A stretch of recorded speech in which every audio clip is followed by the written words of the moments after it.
uma tese de repercussão geral para esse momento hoje em que analisaremos a ADI, houve mudança significativa do plenário.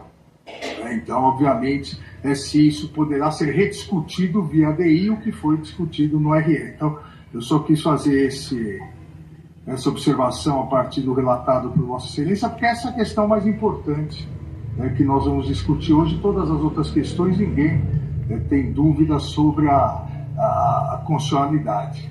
Suzane, por favor. Obrigado. Só para lembrar que o recurso extraordinário não transitou em julgado. Existe embargos de declaração, de forma que ali não há uma decisão também definitiva. Então, só para complementar com essa observação. Exato.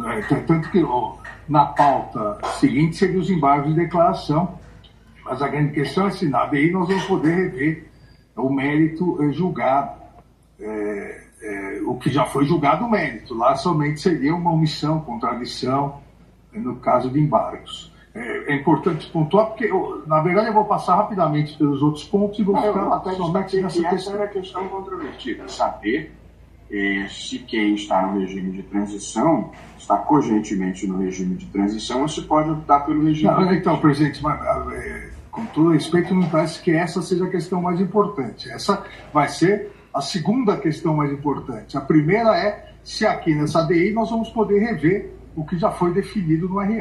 Aí, como observou o ministro Zanin, a questão do RE ainda está em aberto. O mérito não, só os embargos. Sim, os embargos de declaração reabrem. Então, para deixarmos bem claro, né, que se houver uma revisão, nós acabamos revendo uma decisão já dada por um plenário por outro plenário, só para pontuar essa questão.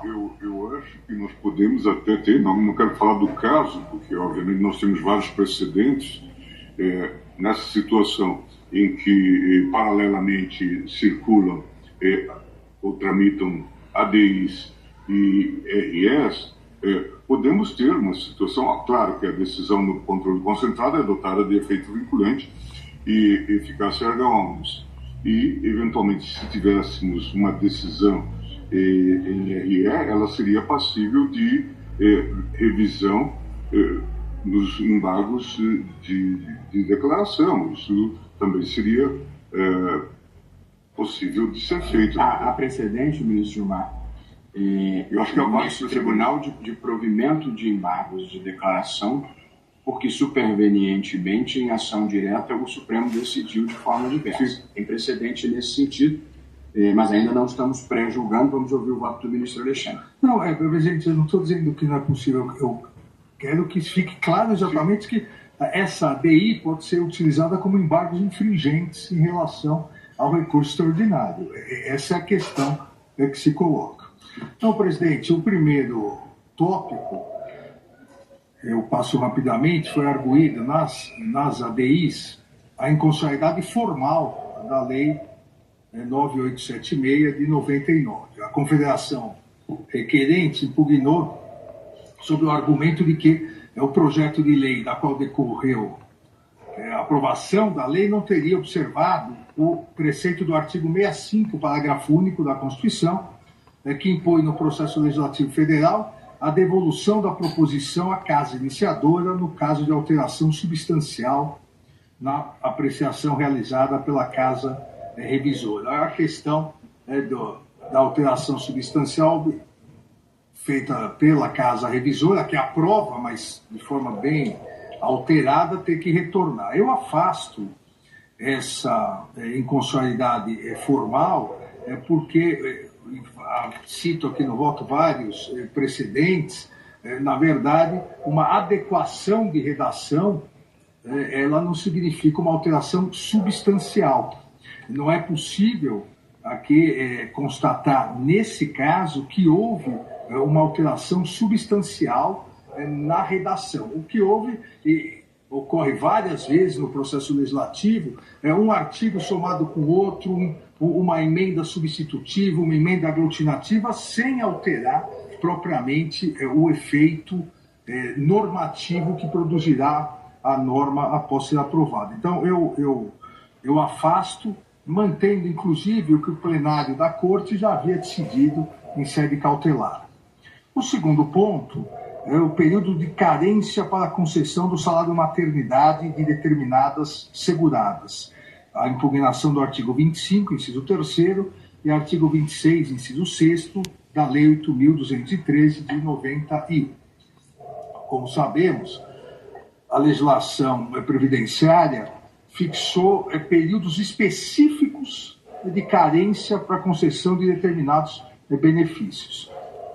Nesse contexto, após a edição da Lei 9876, de 99, houve a necessidade, passou a existir a necessidade de determinadas seguradas, e essas seguradas são aquelas contribuintes individuais, também as seguradas especiais e as seguradas facultativas, que essas seguradas passassem a recolher ao menos 10 contribuições mensais como condição para que pudessem pleitear o salário maternidade, afastando expressamente a carência para as demais categorias de beneficiadas, ou seja, houve esse destaque em relação às contribuintes individuais, às seguradas especiais e às seguradas facultativas.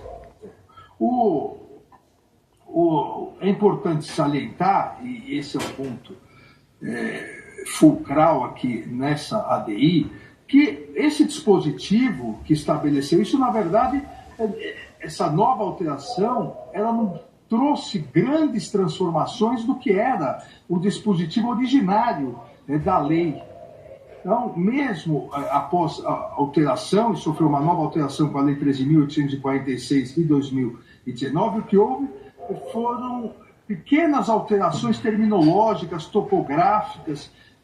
Continuou havendo a regra da não necessidade do período de carência e a exceção para essas três hipóteses. Os requerentes argumentam que exigir um período de carência nessas hipóteses restritas violaria os preceitos constitucionais consubstanciadores do direito à licença maternidade, igualdade de condições entre trabalhadores urbanos e rurais, da equivalência de benefícios e da proteção constitucional à maternidade. Eu afasto esses argumentos. Me parece que o que a Constituição Federal garantiu à mulher trabalhadora, sem prejuízo de sua remuneração ou do seu vínculo empregatício, foi a licença gestante por um período de 120 dias, contemplando de forma expressa as seguradoras empregadas, sejam urbanas, sejam rurais, as trabalhadoras avulsas e, por fim, as empregadas domésticas. Essas previsões foram repetidas pela lei, não há nenhuma... Olá, pessoal, sejam bem-vindos ao canal. Hoje vamos falar sobre a revisão da vida toda. O tema mais importante do momento, que é o tema 1102 e o julgamento marcado para o próximo dia 10. Isto pode mudar a sua aposentadoria, meu amigo, você que já entrou com processo, você que está aguardando essa decisão lá do Supremo Tribunal Federal. É informação importante que eu trago para você nesse momento. A revisão da vida toda permite incluir o cálculo da sua aposentadoria, os salários anteriores a 1994. Isso pode aumentar o benefício de quem teve bons salários antes do Plano Real. Essa informação é uma das informações importantes para você, meu amigo, que está acompanhando as decisões lá do STF. Situação atual. Em 2022, o STF decidiu a favor de você, meu amigo aposentado, mas ainda não definiu como isso será aplicado. O julgamento foi muito importante, mas foi suspenso. Mas volta agora no dia 10 de abril. Você, meu amigo aposentado, que tem aguardado essa decisão, essa esperança lá, essa decisão que vem lá do STF, vai decidir se o aposentado pode optar pela regra mais vantajosa. Essa decisão essencial para a revisão da vida toda. Realmente vai valer a pena para você que já está com processo, você que já está com causas definidas sobre esse assunto. Temos as ADI 2110, 2111, essas ações disputam tributo, mas afetam o orçamento da União e pode ter reflexo indireto nos direitos sociais, como a Previdência. Você que acompanha a notícia, a informação, não deve deixar de acompanhar os próximos andamentos, porque está chegando o dia. O que esperar desse julgamento? O STF pode confirmar, limitar ou até reverter o direito à revisão? Por isso é importante, meu amigo, que você acompanhe, para que você fique atento e busque orientações essas que você, meu amigo, que tem acompanhado os debates, as críticas e as decisões importantes do Supremo Tribunal Federal. Você não pode ficar de fora.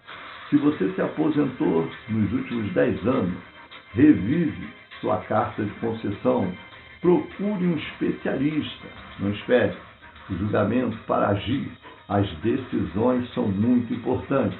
Quem sabe você não pode ter também uma revisão do cálculo da sua aposentadoria, mesmo não sendo essa sobre o tema 1102.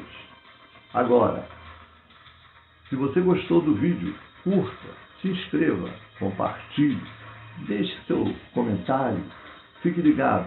Após o julgamento, voltamos com todas as atualizações desse debate, que será muito importante para você, meu amigo, minha amiga. Esse debate que traz decisão importante para você. Por quê? Porque são julgamentos importantes que tratam de um assunto mais do que importante, que é a revisão do seu benefício, da sua aposentadoria.